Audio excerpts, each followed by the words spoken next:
Olá, eu sou a Maria Luísa E eu sou a Maria Gabriela. e nós somos as Bloody Marys.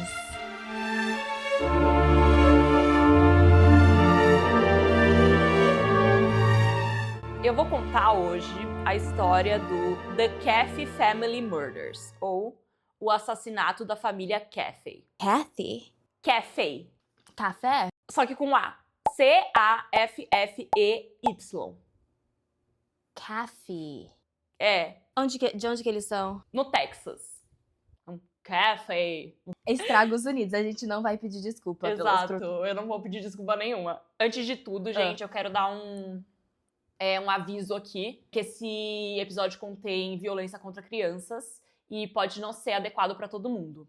Se você não se sente confortável ouvindo sobre isso, eu recomendo passar esse episódio. Então, vamos lá.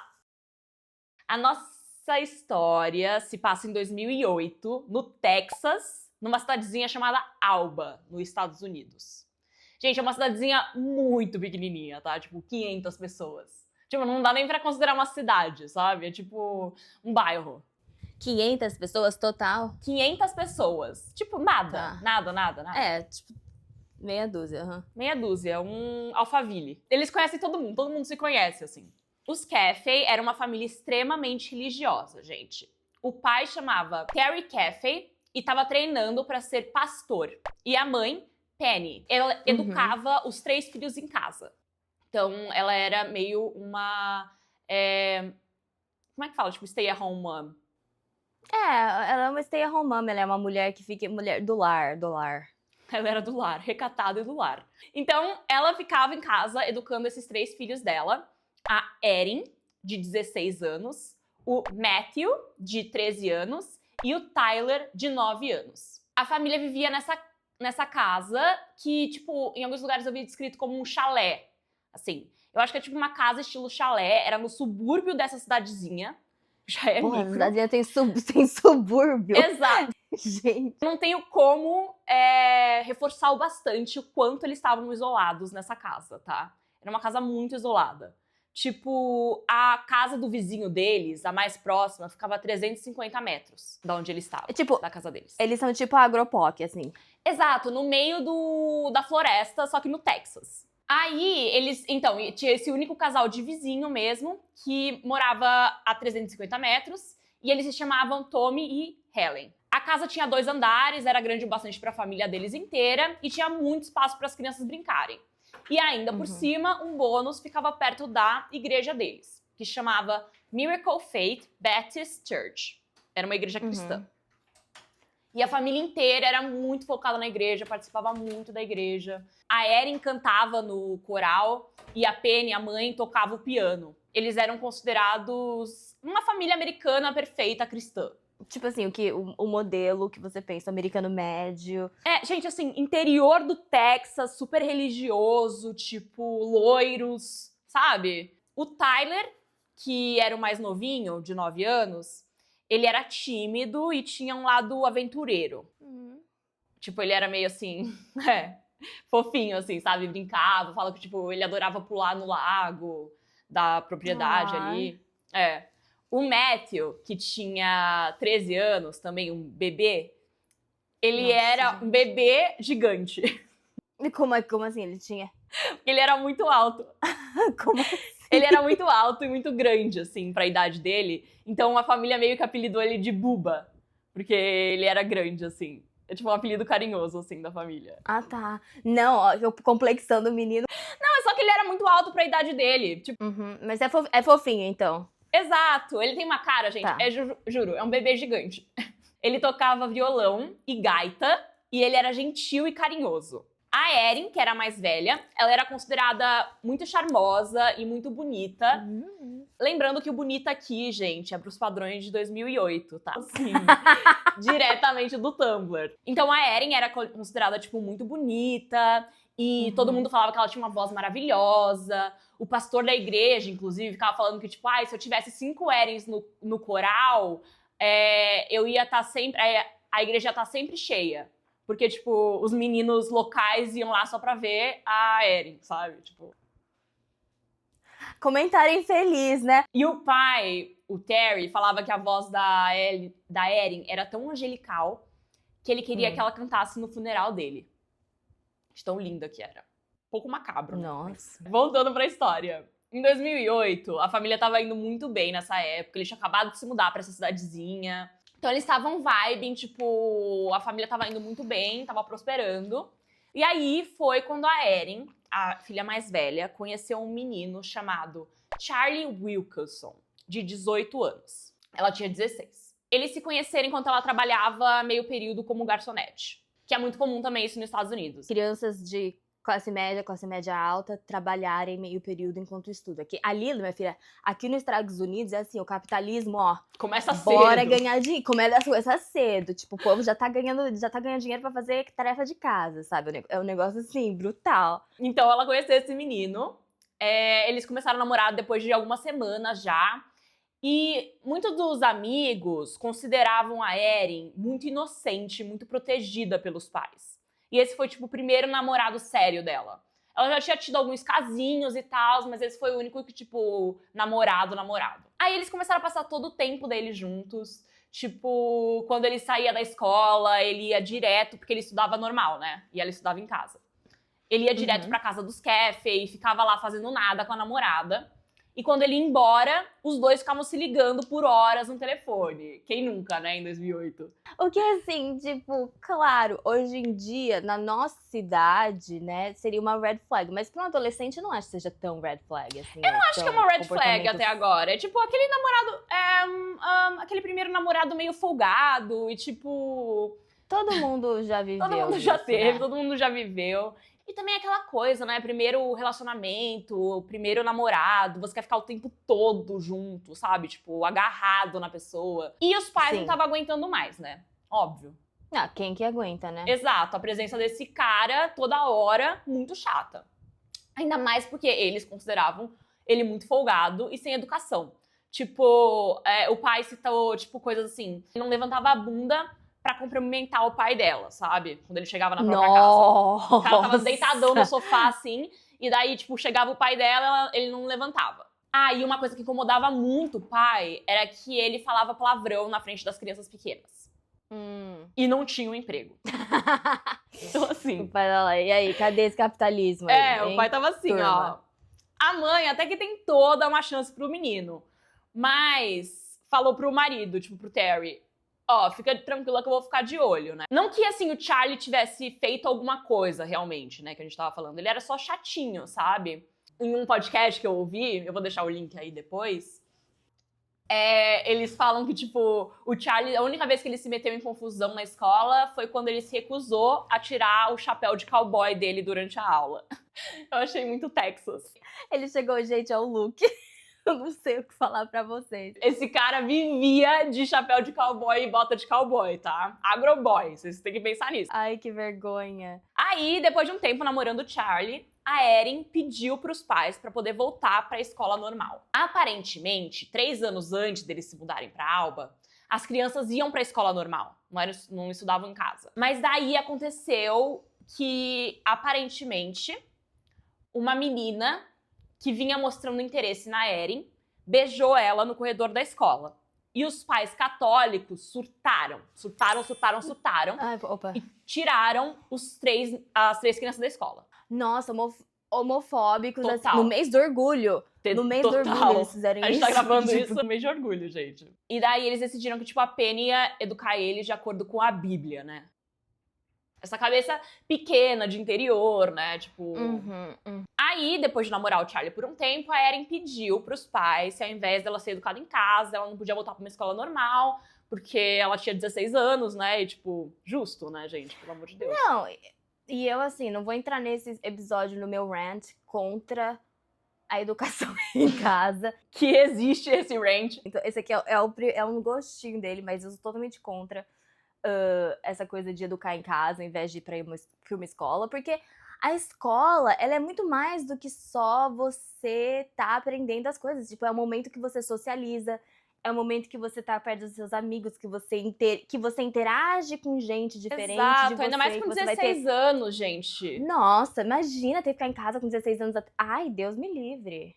Assim, eu amo ficar em casa. Aí os pais concordaram, meio na esperança que ela ia conhecer outras pessoas e largar a mão do Charlie. Só que o que eles não contavam é que o Charlie ia estudar na mesma escola que ela. Aí o que tava ruim piorou, né, gente?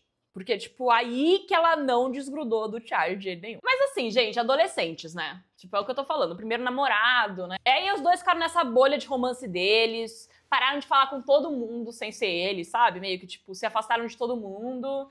E até, tipo, iam pro carro da Erin ficar de brincadeira. Brincadeiras bobas e gostosas. Exato.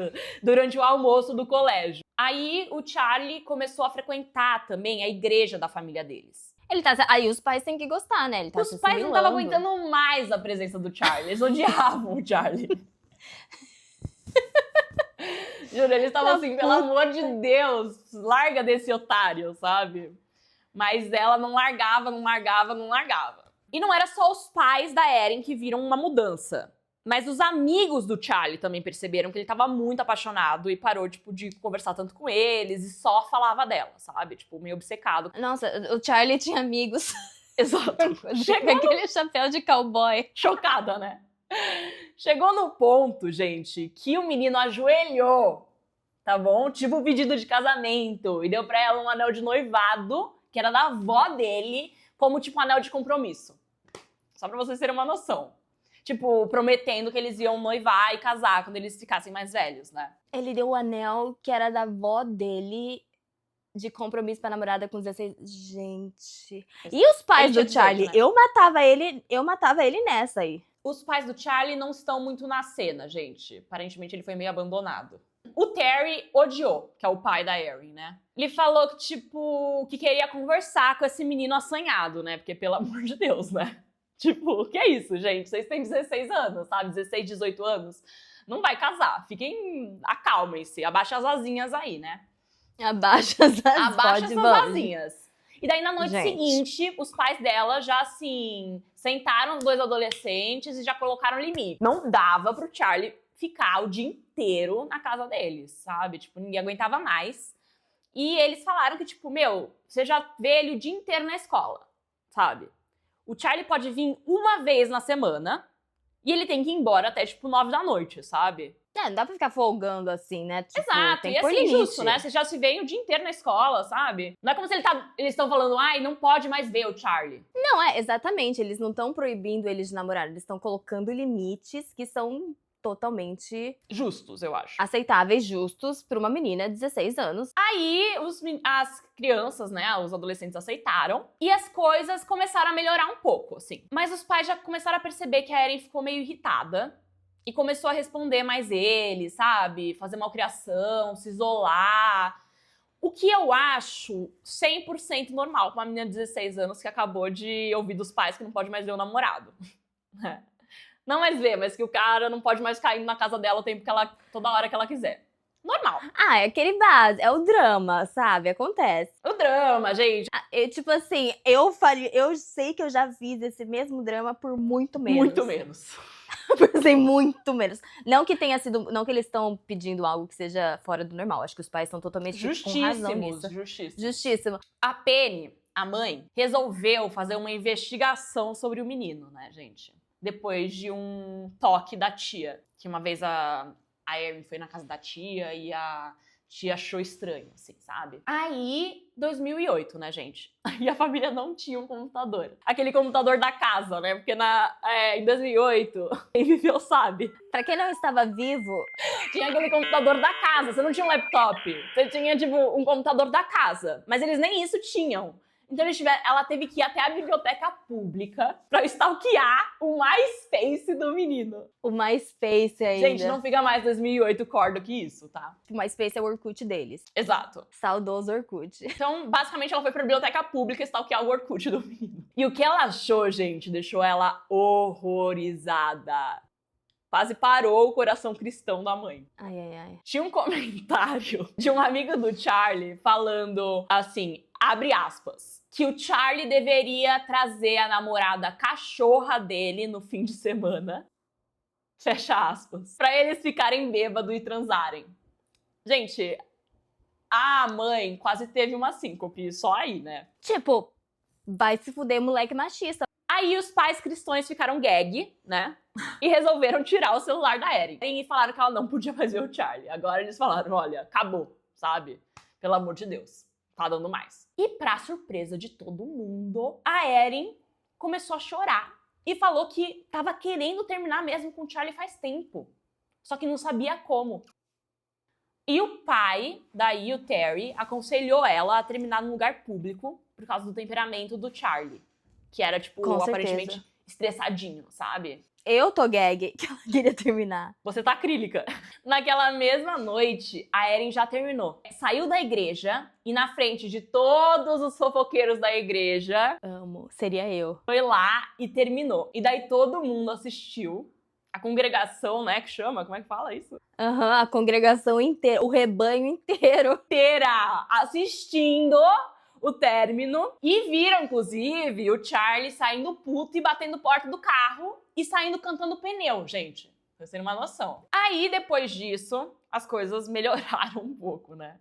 Porque, tipo, finalmente eles iam ter paz do Charlie, que era um folgado chato, né? Aí, em 29 de fevereiro, apenas 2 dias depois do término, a família inteira tava dormindo tranquila quando o Terry acordou um pouco depois da meia-noite com o labrador da família, um labrador preto, o Max, latindo.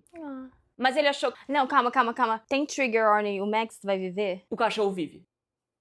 Tá bom, gente, fiquem tranquilos. Podem todo mundo respirar junto. O Max vive. O Terry acorda, tipo, mais ou menos uma meia-noite com o Max latindo. Que, sei lá, o Max tava latindo porque viu um esquilo. Ou alguma coisa desse tipo, e que não era nada, e voltou a dormir. Algumas horas depois de ter acordado com o cachorro, um barulho muito alto acordou o Terry, que ficou em choque. O som era tipo de uma maçaneta da porta que eles tinham, de metal, abrindo e batendo com força no aquecedor que ficava atrás da porta. Tipo um som de metal com metal. Nossa, ai, que horror. Aí ele acordou meio assustado. E por um segundo, o Terry achou que era o Tyler, o filho mais novo, que tinha tido um pesadelo e queria dormir na cama com os pais. Mas quando ele sentou, ele ouviu o som de tiros.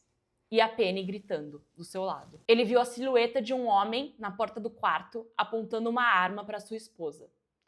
Aí ele ergueu até a mão pra, tipo, tentar defender ela, e o homem atirou nele 5 vezes. O último tiro atingiu ele no rosto, o que fez ele cair da cama, e ele permaneceu no chão, deitado, de cabeça para baixo, sem conseguir se mover. Ele ouviu mais tiros e um homem falar: "Morra, cachorra, morra." Depois, sentiu alguém chutar as pernas dele, como se verificando se ele estava morto ou não. Ele fingiu de morto. E ele fingiu de morto, enquanto o atirador saía do quarto. E aí que ele percebeu que o cara não estava sozinho. Tinha um parceiro lá. Ele e o parceiro começaram a vasculhar a casa, roubando joias e dinheiro que acharam. E o Terry conseguiu ouvir eles, tipo, meio que derrubando coisa, destruindo a casa, sabe? E depois, som de grito vindo do andar de cima. E aí ele apagou. Aqui eu acho importante falar que, assim, a casa tinha 2 andares, né? O quarto das crianças ficava no andar de cima e o quarto dos pais ficava no andar de baixo. Quando ele ficou consciente de novo, ele não conseguia sentir mais o lado direito do corpo, mas sabia que ele tinha que levantar. Quando ele conseguiu levantar, ele viu a esposa dele caída, com o corpo quase inteiro para fora da cama, em uma poça de sangue. E imediatamente pensou nos seus filhos, Erin, Matthew e Tyler. O quarto dos pais ficava no andar de baixo, né, que nem eu falei, e o das crianças no andar de cima. E o Terry, nesse momento, ouve mais uma leva de gritos e tiros vindo do andar de cima da casa. Ficou um silêncio antes do Terry perder a consciência novamente. Dessa vez, foi o cheiro de fumaça que acordou o Terry pela última vez naquela noite. Ai, eu tô até arrepiada, gente. O sangue caindo nos seus olhos meio que deixou a visão dele totalmente embaçada. E ele tentou subir a escada para salvar os filhos no 2º andar, mas a casa estava coberta de chamas. Tipo, muito, muito fogo em todo lugar. O fogo tornou impossível subir até o 2º andar. O Terry, então, teve a ideia de sair e tentar chegar até as crianças pelo andar por fora da casa, né? Então o Terry sai pela janela do banheiro e ficou tentando achar um jeito por fora de salvar os filhos. Mas a casa, a essa altura, quando ele consegue sair, tava, gente, inteira em chamas. Inteira. Ele se sentindo muito fraco, engatinhou até a floresta ali que ficava na beira da casa dele. Ah, ele consegue sair. Ele conseguiu sair e esperou os bombeiros e os paramédicos chegassem rápido pra salvar os filhos dele, mas eles nunca chegaram. Eles estavam muito isolados, gente, muito isolados, e ninguém tinha percebido o que aconteceu. Os vizinhos mais próximos depois contam que eles confundiram o som do tiro com o som de trovão.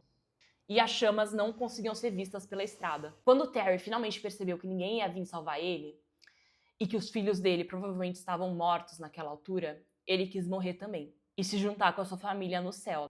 Mas ele ainda tinha uma missão para cumprir. Ele sabia quem invadiu a casa dele e matou sua família inteira, e ele precisava contar para a polícia. Então vamos lá, gente, para a história incrível do Terry de sobrevivência. O Terry começou a andar o longo caminho da casa dele até a casa do Tommy, que era os 350 metros. Gravemente ferido, ele não conseguia andar, meio que ele estava andando meio engatinhando assim, por mais de alguns metros por vez. E ele parava toda hora para descansar, e ele meio que se arrastou pela floresta de um jeito que deixou tipo um rastro de sangue por onde ele passou. É porque ele levou 5 tiros, né? E um na cara. E no caminho, ele até caiu dentro de um riacho.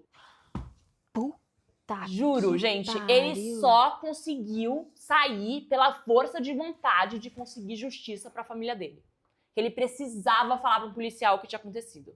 Ó, que homem, hein? Aí foi às 5 da manhã que o Tommy e a Ellen, que são os vizinhos, ouviram alguém, tipo, bater, assim, algumas vezes na porta deles, e essas batidas começaram a ficar, tipo, mais fortes, cada vez mais, assim, meio urgentes.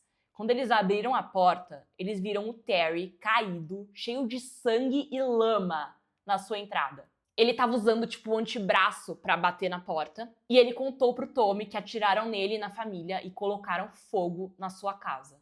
Ele foi o único sobrevivente. Somente quando eles trouxeram o Terry pra dentro da casa e chamaram uma ambulância, que o corpo do Terry meio que relaxou, né? E ele começou a sentir realmente a dor dos seus machucados. Isso acontece muito, gente. Que antes ele tava em adrenalina, né? O Terry tinha sofrido 5 tiros, mas nenhuma das balas atingiu órgãos vitais. Nossa, gente, milagre. A maioria dos tiros tinha marcas claras de entrada e de saída. E apenas 2 balas tinham permanecido no seu braço direito, perto do ombro, e ele tinha mais 2 feridas nas costas. O ferimento mais grave foi o tiro no rosto que passou pela bochecha direita do Terry. Só que ele deu muita sorte, porque a bala passou pela cavidade nasal e saiu pela orelha esquerda. Tipo, então ela não atingiu o cérebro. Ela saiu, tipo, meio assim, de lado. Mas ele que perdeu o nariz, né? Foi por dentro. Eu aposto que ele não consegue ouvir com a orelha esquerda. Deu muita sorte, muita sorte. Quando o Terry foi colocado na ambulância, ele falou pro paramédico que achava que ele não ia sobreviver. E contou o culpado do ataque. Que da segunda vez que ele acordou e ele ouviu gritos lá de cima, ele ouviu o filho dele, o Matthew, gritar: "Charlie, pare! Por que você está fazendo isso? Charlie, não! Charlie, não!" Enquanto isso, gente, os bombeiros chegaram na casa dos Caffey, que estava inteiramente em chamas. Não sobrou nada, nada. Vou deixar as fotos depois. Eles conseguiram conter o fogo e recuperar os restos mortais do Penny, do Matthew e do Tyler. O Max, o labrador da família, sobreviveu. E ele foi encontrado por ali e ele se recusava a sair de perto da casa e das chamas, mesmo quando os detetives tentavam tirar ele. Olha que dó, gente. Isso me pegou muito. Nossa, isso me pegou demais. Ainda bem que eu tenho a minha agudandinha. Ele ficou, tipo, grudado, assim, na casa. Ele não queria sair de jeito nenhum. E ele não teve nenhum machucado, tá, gente? Os detetives assumiram que o Charlie Wilkinson tinha matado a família Caffey no meio da noite como retaliação do término. E eles não perderam tempo indo atrás do Charlie, que como era uma cidadezinha muito pequena, eles sabiam exatamente onde ele estava. O policial da cidadezinha tinha passado no caminho da delegacia naquele dia pelo trailer que tinha o carro do Charlie estacionado do lado. E ele sabia exatamente qual era o carro do Charlie, porque, de novo, 500 pessoas. Né? Então, ele sabia que ele estava ficando no trailer de um amigo dele chamado Charles Wade. Quando eles chegaram no trailer, eles foram recebidos pelo irmão do Wade, que deixou eles entrar. E o trailer tava uma bagunça. Gente, nojento, assim. E o irmão do amigo nem sabia que o Charlie tinha dormido lá naquela noite. Tipo, só pra vocês terem uma ideia. E, gente, é um trailer. Como que você não sabe quem tá lá? Tipo, não tem... Você vê, né? A bagunça que tava. Você vê como eles estavam, tipo, atentos, né? Eles primeiro encontraram o Charles Wade, né, o amigo, e a sua namorada, Bobby Johnson, dormindo em um dos quartos. E depois eles se depararam com esse quarto que tinha um cobertor pendurado na maçaneta.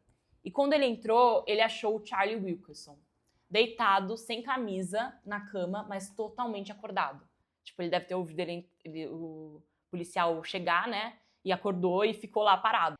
Tinha uma arma semiautomática no chão, perto da cama, e as botas de cowboy do Charlie estavam cobertas de sangue. Que é claro que ele foi matar uma família com a bota de cowboy. Ele foi imediatamente algemado e negou tudo imediatamente também. Falou, tipo, não fui eu, it wasn't me. O detetive conseguiu um mandato para procurar a casa toda. E quando ele entrou no quarto onde o Charlie estava dormindo, ele viu uma camiseta branca jogada no chão, junto com uma camisinha usada. E quando o detetive moveu o cobertor que estava jogado perto do armário, ele viu um tufo de cabelo loiro no chão. Ele estava achando que era uma peruca. E ele puxou. Quando ele puxou, ele percebeu que era a Erin Caffey.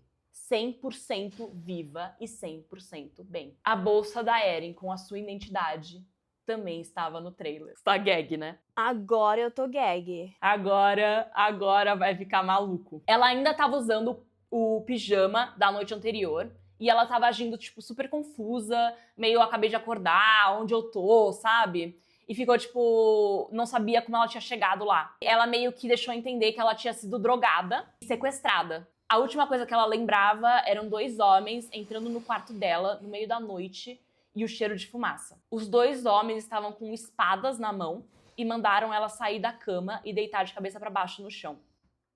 As pupilas da Erin estavam dilatadas e ela foi levada para o hospital. No caminho, ela lembrou que em algum momento da noite tentou ligar pro Charlie depois do fogo, mas ele não respondeu.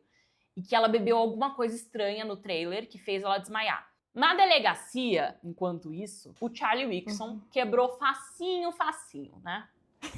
Depois de acharem a bota de cowboy dele cheia de sangue, né? Tipo, ele confessou tudo rapidamente, né? E ele contou que o Charles Wade, o amigo dele, e a sua namorada, Bobby Johnson, também estavam envolvidos no crime. E que, pasmem, ele não sequestrou a Erin. E, na verdade, foi ela quem orquestrou tudo. Segundo Charlie, a Erin e ele estavam planejando os eventos daquela noite fazia mais de um mês. E eles tinham um codinome pro plano que era FUBAR, que significava em inglês Fucked Up Beyond All Recognition. A ideia de matar a família era da Erin, para que os 2 pudessem ficar juntos. Eles ofereceram para o Charles Wade, de 20 anos, e a sua namorada, Bobby Johnson, de 18, $2.000 pela ajuda deles. Porra, $2.000 pra matar alguém, gente? Que merda. Esse dinheiro, eles roubariam dos Caffey quando cometessem o crime. E a Erin ia ajudar eles a achar e abrir o cofre que continha o dinheiro. Calma, deixa eu ver quanto que era $2.000 em 2008, porque assim, pode ser que não fosse tão horrível, mas... hoje em dia, sim. Não, acho que vai dar uns, tipo, 5 mil. Nossa! Quanto? Assim, entre $3.000 e... Tipo, ou seja, $3.000, $2.000 pela vida de pelo menos 4 pessoas. Absurdo. Só pra falar uma coisa aqui, gente. O nome do cara que cometeu, o Charlie Wilkerson, que era namorado, e o nome do Charles Wade, que era amigo dele, é muito parecido. Os 2 são Charlie, né? Um é Charles e outro é Charlie. Eu vou tentar diferenciar eles pelo sobrenome ou chamar eles como os Charles. Então, o que aconteceu? Eles chegaram na casa por volta da meia-noite. E os Charles tentaram entrar na casa enquanto a Bobby ficou no carro. Mas o cachorro, o Max, viu eles e começou a latir. Vocês lembram que foi o que acordou o Terry. Aí eles saíram. Eles deram pra trás. Segundo eles avisaram a Erin e ela saiu pra prender o cachorro na parte de trás da casa. O que explica porque ele não foi machucado. Não tava lá dentro, né? Durante o fogo. Aí ela ficou ligando pra eles pra falar que tava tudo certo e que eles podiam voltar pra buscar ela. Eles voltaram, buscaram ela e eles pararam no cemitério ali perto e discutiram os detalhes do plano por tipo 1 hora. E lá, perto das 3h30 da manhã, eles estacionaram perto da casa dos Caffey. As garotas ficaram no carro, enquanto os meninos caminhavam até a casa e entraram pela porta da frente, que a Erin tinha deixado aberta para eles. Agora, só um detalhe que eu acho interessante, tá, gente? Os Charlies eram caçadores. Eles estavam acostumados a usar armas. Isso, pra gente aqui no Brasil, parece ser loucura. Mas lá nos Estados Unidos, principalmente quando a gente tá falando de uma cidade de interior, no Texas, no interior do Texas ainda, é muito comum. Eles usam mesmo arma e eles vão caçar, sei lá, pequenos animais e fazem essas coisas mesmas. Não, só pra falar como é comum, inclusive menores de idade fazem isso, é quase assim, a cultura dos Estados Unidos é ter arma, né? E é mesmo. E é pior que é, porque eu lembro que eu fiz intercâmbio numa cidadezinha lá no cu de Minnesota, e eu lembro que eles têm a hunting season, né, que é a temporada de caça, e que, assim, um monte de gente falta na escola. É tipo um feriado, assim, pra eles. E menores de idade, gente, menores de idade. Menores de idade. Eu lembro que tava na minha aula de biologia, e esse menininho, assim, desse tamanho, loirinho, assim, sabe? Tipo, sempre dando risada. Ele virou assim, ai, eu tô tão animado. Tipo, ai, eu já tô com a minha arma, eu guardo a minha arma no meu guarda-roupa. Meu Deus. Tipo assim, com 15 anos. Maluco. Dá nisso, né, gente? Dá nisso, exato. Dá nisso. Mas dá nisso. Dá nisso e em todos os outros mass shootings que estão acontecendo praticamente diariamente aqui nos Estados Unidos, que é horrível. Controle de armas já. Então, os Charles primeiro entraram no quarto dos pais e o Wilkerson, né, que é o namorado, atirou na Penny, mas não a matou. Aí ele passou a arma pro Wade e ele atirou 5 vezes no Terry e algumas vezes na Penny, inclusive na cabeça. Mas daí a pistola meio que emperrou. E daí o Charlie, o namorado, tinha trazido uma espada estilo samurai como precaução. Eles falam uma espada tipo samurai, gente, mas ela parece mais um facão. Mas eu tenho foto também, mas ela não tem essa parte, que o facão normalmente tem uma parte reta e daí outra parte de lâmina, né? A diferença é que ela tem as duas partes de lâmina.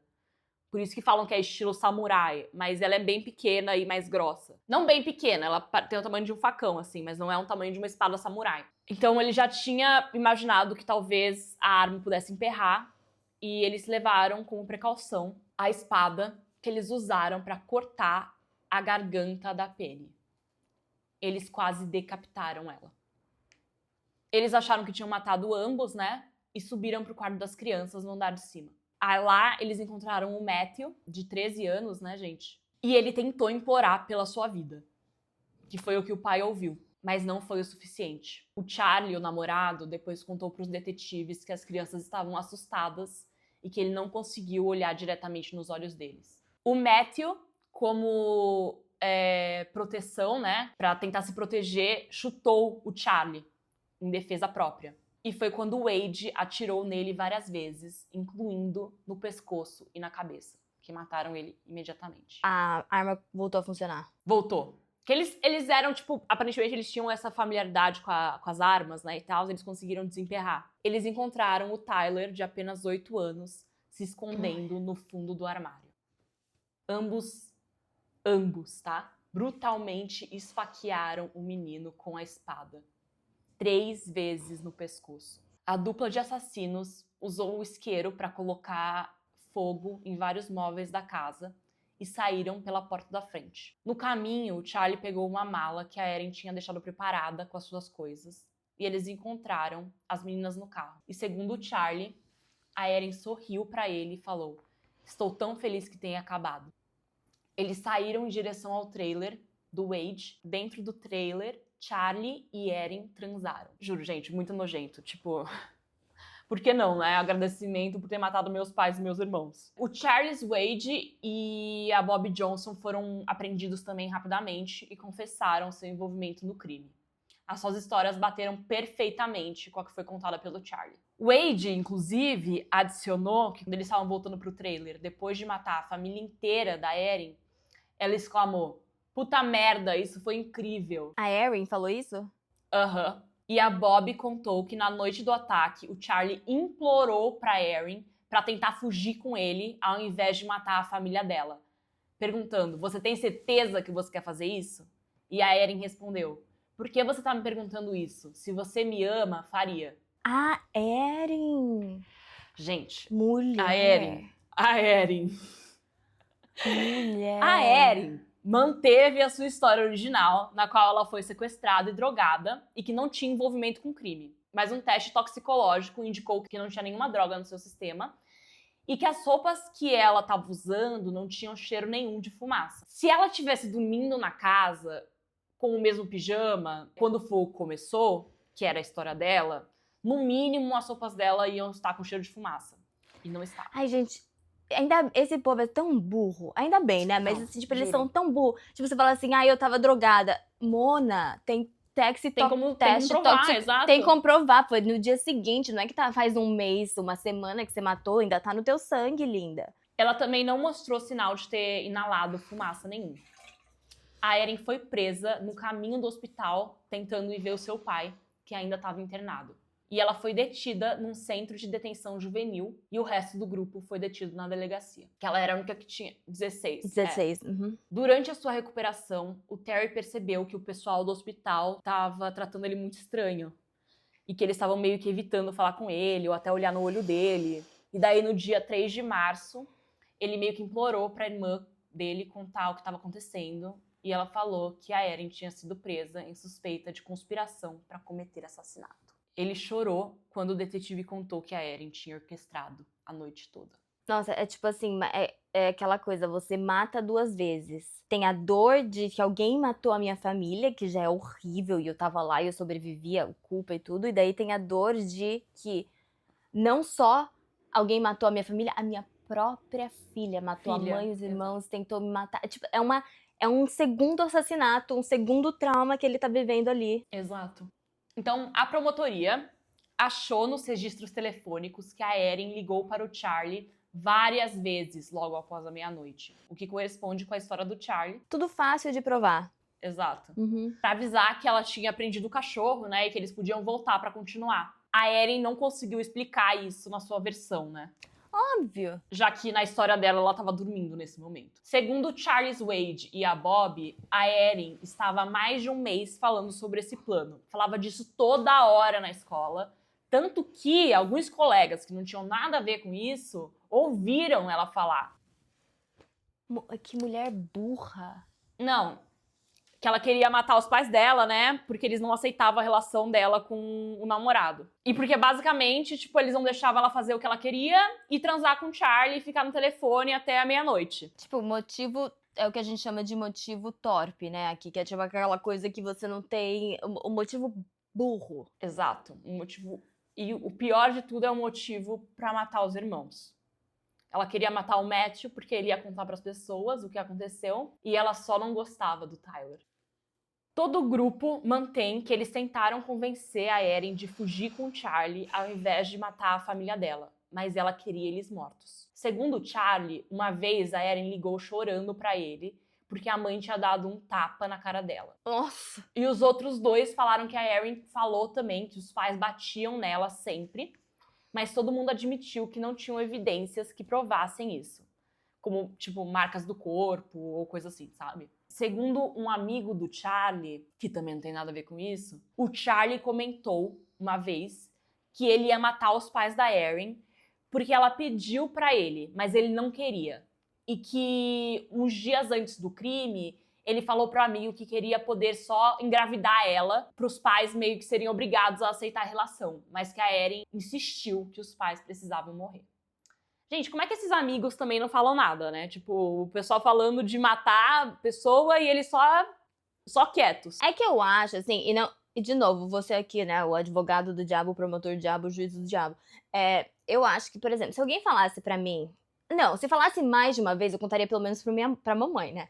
Eu falaria, mamãe... Ô mãe, você não tem noção do que estão falando na escola. Você não tem noção que falaram na aula de ciências hoje. Se fala só uma vez, tipo, você fica meio que... Você não... Eu acho que ninguém imagina que alguém que a gente conhece pessoalmente é capaz de cometer um crime dessa forma, entendeu? Não tem essa coisa assim, tipo, não faz sentido, sabe? E não, eu tô muito chocada que, assim, no começo da história inteira, a gente pensando, nossa, o Charlie, esse vagabundo, esse folgado. Eu fiz exatamente por causa disso. Mas a Erin era muito pior e, quer saber, é sobre mulheres ocuparem espaço. É sobre representatividade. A gente também é filha da puta. Bom, vamos lá. A revelação mais chocante veio de Michael Washburn, um namoradinho antigo da Erin. Que apesar de casual, a relação deles também tinha meio que acabado porque os pais da Erin ficaram sabendo, pelos fofoqueiros da igreja, né? Que ela tava dando uns amassos com esse menino no estacionamento. Uns amassos. O Michael contou que a Erin falou pra ele que ia contratar alguém pra ir na casa dela e matar os seus pais, já que toda vez que ela chegava perto de arrumar um namorado, os pais dela separavam os dois. Gente, nesse caso, espera ter 18 anos. Sai de casa. Você tava 2 anos de poder sair de casa e não precisar mais falar com eles. Tudo bem, você não se dá bem com seus pais, sabe? Não, literalmente, Mona, já você vai pra faculdade. Exato. Nos Estados Unidos, principalmente, assim, faculdade, você é obrigado a morar no campus pelo primeiro ano. Então, assim, ela já ia sair de casa, aí você vai e transa com todo mundo, sabe? Dá seus... Gente, que burrice. O terapeuta apontado para o caso, que tinha 19 anos de experiência no sistema penitenciário, disse que a Erin era a melhor mentirosa que ele já tinha conhecido. E que antes de ver as evidências, acreditou piamente nela. E saía até chorando da cela dela. Nossa. O que mais incomodou ele foi não conseguir achar um motivo para ela ter planejado aquilo. Eu tô fazendo a minha pesquisa sobre o Maníaco do Parque, né? Vem aí. Sobre o laudo psicológico dele, que eu acho que que acontece com muitas pessoas que cometem esses crimes, assim, psicopatas, narcisistas e tudo. Eu não tô justificando, eu estou explicando. Também eu não tô explicando porra nenhuma porque eu não sou médica. Então eu tô supondo. O cérebro, né, supostamente, de acordo com como eu interpretei um parágrafo do livro do Maníaco do Parque, e tem essa coisa do controle de impulsividade, né? Que você não consegue controlar, a pessoa que não consegue controlar a impulsividade. Pra ela tem esse imediatismo. Meus pais, eu quero namorar agora. Eu não vou esperar até ir pra faculdade porra nenhuma. Eu quero isso agora, isso vai acontecer agora, porque é o que eu quero e... É bem isso mesmo. E é isso, e é narcisista, e é eu, e também, de novo, mentirosa compulsiva. Um PS aqui, gente. Alguns anos atrás, ela fez 2 entrevistas diferentes. Uma para um programa americano, do Dr. Phil, e outra para um programa britânico do Piers Morgan. Puta que pariu! Ou é um ou é outro, né? Exato. No caso, foram os 2. E eram 2, tipo, daqueles especiais, assim, tipo, mulheres que matam, sabe? Aham, gente. Eu assisti a entrevista dela. Eu vou deixar o link aí pra vocês. A vozinha que ela faz, gente, de menininha, coitadinha, irritante. Muito igualzinha irritante, a Suzane, igualzinha a Suzane. Exato. E ela cantou, né, pro Piers Morgan. Eu, pessoalmente, não achei nada demais, gente. Porque, tipo assim... Ok, não é que ela canta mal. Mas, assim, também essa voz angelical que estavam falando, eu não entendi. Não é a Celine Dion. Exato. E, tipo, beleza, era 2008 e tal. Mas, assim, gente, não é meu tipo. Quando o policial que falou que o cabelo dela parecia peruca, não mentiu. Aí eu preciso ver uma foto, Vi, me manda, pelo amor de Deus. Eu quero ver o que eu vou achar dessa mulher. Foi descrita como linda, voz do anjo, que tem que tocar no funeral. O lábio da Kylie Jenner antes de, tipo, fazer os preenchimentos. Bem americana, bem bicho de goiaba. Era uma vibe em 2008? Até que era, sabe? Mas não é muito meu estilo. Gosto é que nem cu, né? Cada um tem o seu. Gente... Vai manter os seus comentários pra você mesmo. Vou, né? Porque eu não quero, assim, Não né? quer ser cancelada. Quieta. Meu... Beleza, gente. Ela matou a família inteira dela, né? Então, tipo...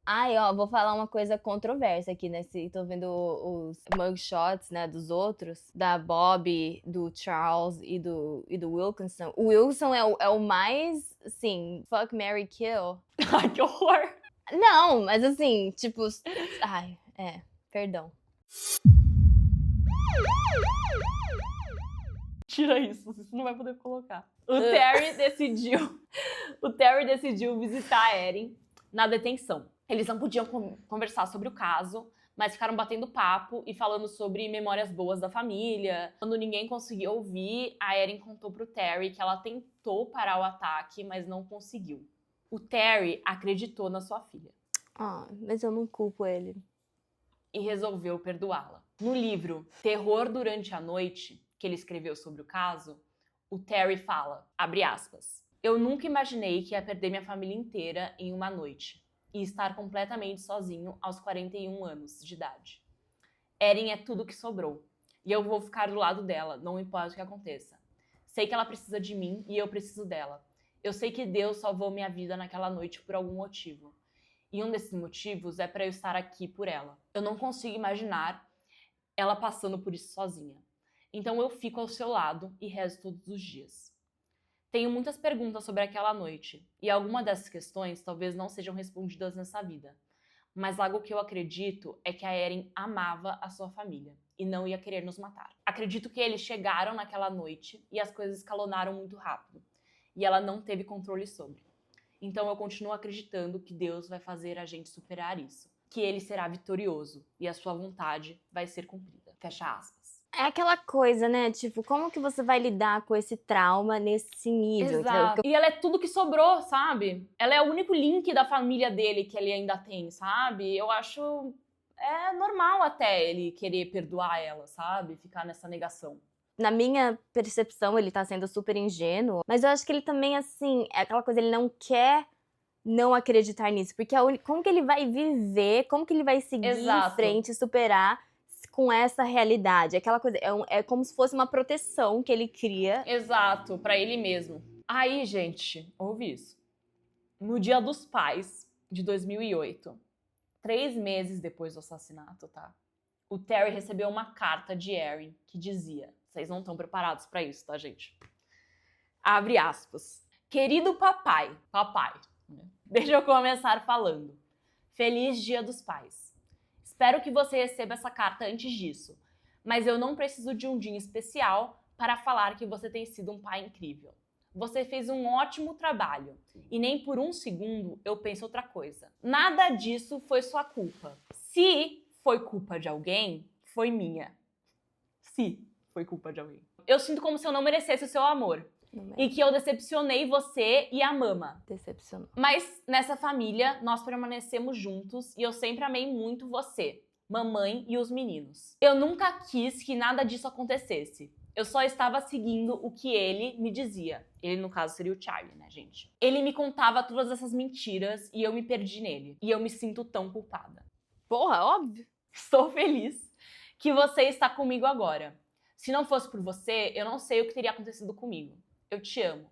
Mesmo que isso tenha acontecido, eu ainda me sinto triste. Mas, ao mesmo tempo, feliz. Que estou livre das pressões que estavam sendo colocadas sobre mim. Que bom pra ela, né? Que bom pra ela, exato. Nossa, que jornada linda. Eu sinto falta da mamãe e dos meninos, mas sei onde eles estão agora e sei que eles teriam muito orgulho de você. Eu também tenho. Dele? Dela e o seu. Não importa o que digam. Você tem sido um ótimo pai e fez um ótimo trabalho me criando. Não importa para onde eu vá ou quem esteja do meu lado, eu nunca vou esquecer de onde eu vim. Eu sonho em um dia andar de mãos dadas com você na nossa propriedade. E eu acredito que isso vai acontecer. De qualquer jeito, eu te amo e feliz Dia dos Pais. Mantenha a fé, porque Deus vai nos mostrar o seu perdão. Com amor, Erin. Juro, gente. Gagged, né? Tipo, não, eu adoro gente. o... Se foi culpa de alguém... Se foi culpa de alguém. Se foi culpa de alguém. No caso em que? Ao mesmo tempo, eu estou feliz. Eu ainda tô triste, mas ainda eu tô feliz porque agora eu não tenho toda essa pressão sendo colocada em mim. Juro. Não, é aquela coisa, gente, que jornada linda. Absurdo. Que crescimento maravilhoso que ela teve, assim. Nossa, ainda bem que ela matou a mãe e os irmãos, sabe? Porque senão nunca ela ia chegar aí. Não, mas eu sei onde eles estão agora, sabe? Eles estão no céu, eles estão bem. Eles estão ótimos. E eu não tenho mais pressão na minha vida, então tudo se resolveu. Coisa linda que ela fala, né? Que mensagem importante. Juro, eu fiquei pasme quando eu li isso. Vamos lá. Os Charles enfrentaram a pena da morte. E por causa da minoridade, a Erin meio que escapou dessa. Mas a acusação ainda assim queria julgar a Erin como maior de idade. E o Terry apoiava a pena de morte para os Charles, mas esperava que a Erin fosse julgada como menor. Depois, o Terry acabou até mudando de opinião sobre os Charles, concluindo que já tiveram muitas mortes e pediu para o juiz que retirasse a possibilidade da sentença de morte. Ah, muito legal dele. Uma sentença de vida sem possibilidade de liberdade condicional já seria o bastante. No começo de 2009, a Bobby Johnson e a Erin Caffin receberam a sentença depois de se declararem culpadas em 3 instâncias de assassinato. Já que nenhuma das duas realmente executou os assassinatos, elas aceitaram acordos. A Bobby aceitou um acordo e recebeu uma sentença de 40 anos, com a possibilidade de liberdade condicional em 20. A Erin acabou sendo julgada como maior mesmo, e ela enfrentou 3 sentenças de prisão perpétua, com adição de 50 anos. E nos Estados Unidos tem essas coisas mesmo, tá, gente? Eles fazem, 3 sentenças de vida mais 50 anos, sabe? Você nunca vai sair da cadeia mesmo. Mas daí, antes de ir realmente pro tribunal, ela acabou assinando um acordo de 2 instâncias de prisão perpétua, com adição de 25 anos, com a possibilidade de liberdade condicional depois de 42 anos. Os Charles também se declararam culpados e não teve julgamento. Já que a pena de morte foi retirada, né? Não precisou. Ambos se encontraram com o Terry antes de sua sentença. Wade mostrou arrependimento e falou que só topou porque precisava do dinheiro. Porra, 3 mil. Pra conseguir a custódia dos seus filhos. E o Terry perguntou pra ele: você estava disposto a matar crianças pra conseguir crianças? Qual a lógica disso? O Charlie também se arrependeu e não conseguiu olhar no rosto de Terry e falou que fez aquilo que fez por amor. Ambos os Charles foram condenados à prisão perpétua, sem a possibilidade de liberdade. Terry leu uma declaração de impacto da família antes da sentença dos dois. E ele leu isso daqui. Vou ler pra vocês. Abre aspas. No começo, eu tinha tanta raiva, tanto ressentimento sobre vocês, mas com o tempo, Deus me mostrou o que significa perdoar. Então quero dizer pra vocês hoje, eu perdoo vocês. Não por vocês, mas por mim mesmo. Eu me recuso a envelhecer com amargura. Se eu quero me curar e seguir em frente, eu preciso achar perdão dentro do meu coração. Isso foi a coisa mais difícil que eu já tive que fazer. Porque vocês tiraram tanto de mim. Vocês tiraram minha esposa de 18 anos, com quem eu nunca vou falar de novo. Vocês tiraram meus meninos de mim. Matthew, de 13 anos. Tyler, de apenas 8. Por causa de vocês, eu nunca vou ver os meus meninos crescerem. Não satisfeitos em tirar minha família de mim, vocês não pararam e botaram fogo na minha casa, tirando de mim todas as minhas fotos de família, todos os presentes especiais e cartões, tudo que era precioso para mim. Mas apesar do seu ódio e tentativas malignas, eu continuo com as memórias incríveis que para sempre estarão carvadas no meu coração. E é isso que vocês nunca vão conseguir tirar de mim. Fecha aspas. Nossa, que lindo. Não é? Não, puta que... É uma coisa assim, esse perdão é uma coisa... Nossa. Acho que é uma das coisas mais bonitas e mais difíceis de fazer. Tem que admirar muito. Nossa, e é assim, não por vocês, mas por mim, sabe? Porque eu não quero carregar essa amargura dentro, eu não quero carregar esse ódio que vocês tentaram tanto colocar sobre mim e eu não vou aceitar. Uhum. Quando ele fala assim, eu não quero envelhecer com a amargura, é tão forte, assim, que é isso, eu não quero envelhecer pensando preso nisso, eu vou perdoar. Eu sou contra a pena de morte, sim, em qualquer circunstância. Isso não significa que eu acho que pessoas que são perigosas para a sociedade devem estar entre nós e foda-se. Mas eu acho que você não pode colocar alguém, jogar a chave fora e nunca mais nem rever esse caso, nem ver se a pessoa tá melhorando, não dá assistência nenhuma pra ela. A gente, como sociedade, tem que cuidar da nossa sociedade pra prosperarmos juntos. A gente não vence sozinho, não adianta. Mas eu entendo também que a vontade dele de querer a pena de morte, de tudo isso, que é uma coisa da vingança, né? Mas bonito até que depois ele assim, Exato. já teve muitas mortes. Exato, muito grande dele, né? Muito grandioso dele. E olha que eu tava, mulher, no começo do episódio eu tava assim, certeza que o Terry que matou a família. Já começou assim, a família não sei o que, eu falei, esse homem matou a família inteira. Ele tava estuprando todo mundo e ele matou a família, eu tava assim. E agora eu tô assim, gente, que homem maravilhoso. Eu também achei, sabia? Você sempre acha que é o pai, sempre, nesse caso. Sempre. E muitas vezes é. Bom, vamos lá, pra finalizar. O Terry conseguiu seu certificado de pastor em 2009. mas devido a todo o trauma, ele não conseguiu continuar cuidando do Max e doou ele para outra família. Depois que aconteceu, ele admite que pensou em tirar sua própria vida, mas conseguiu superar a dificuldade com a sua fé. E acredita que a sua mulher e seus filhos iam querer que ele continuasse sendo forte por eles. Uma vez por mês, ele faz a viagem de 6 horas para ir encontrar sua filha na prisão. A Erin nunca mais viu o Charlie, e com bom comportamento, ela pode sair da prisão com 59 anos. Ela diz que a primeira coisa que ela quer fazer quando sair é visitar os túmulos de sua mãe e de seu irmão, e que nunca mais falou com ninguém do grupo. Na entrevista, gente, que eu vi, ele até pergunta, o Piers Morgan lá, até pergunta pra ela se ela não se sente culpada pelas ações dela que indiretamente afetaram a família do Charlie também, sabe? Que você fez isso com o filho deles, né? Que se não fosse você, talvez você insistindo, ele nunca teria feito isso. E ela fala, eu nunca nem cogitei isso, nunca nem pensei sobre isso. E também, assim, de novo, desculpa, é que o Piers Morgan e o Dr. Phil são dois machistas escrotos, né? Porque também não é assim, o que você fez. O bonito também aceitou, né? Exato. Claro que eu acho que ela tem, pelo que eu tô vendo, ela tem um grau de culpabilidade muito alto. É importante lembrar que ela não mostra, tipo, muita culpa. A única pessoa que acredita nela é o pai dela. Exato. O Charlie Wilkinson se pergunta se a Erin realmente o amava, ou se ele realmente foi apenas usado por ela. Ele contou pro jornal que teria feito qualquer coisa por ela e que ainda a amava. E é isso, gente. Esse foi o caso do assassinato da família Caffey. A Suzane e os irmãos cravinho deles, né, basicamente. Exato, tipo, muito exato. parecido. Muito parecido mesmo. Vou deixar os links, né, de todas as fontes que eu usei e algumas fotos da família. É isso, gente. Essa é a história. Eu espero que vocês tenham gostado. Se vocês curtiram o jeito que a gente tá contando e tudo isso. Ou se vocês quiserem nos apoiar, por favor, dá um like no vídeo, compartilha, se inscreva no canal. A gente também vai estar disponível em áudio em todas as plataformas. E é isso. É isso. Ó, Obrigada por ouvirem.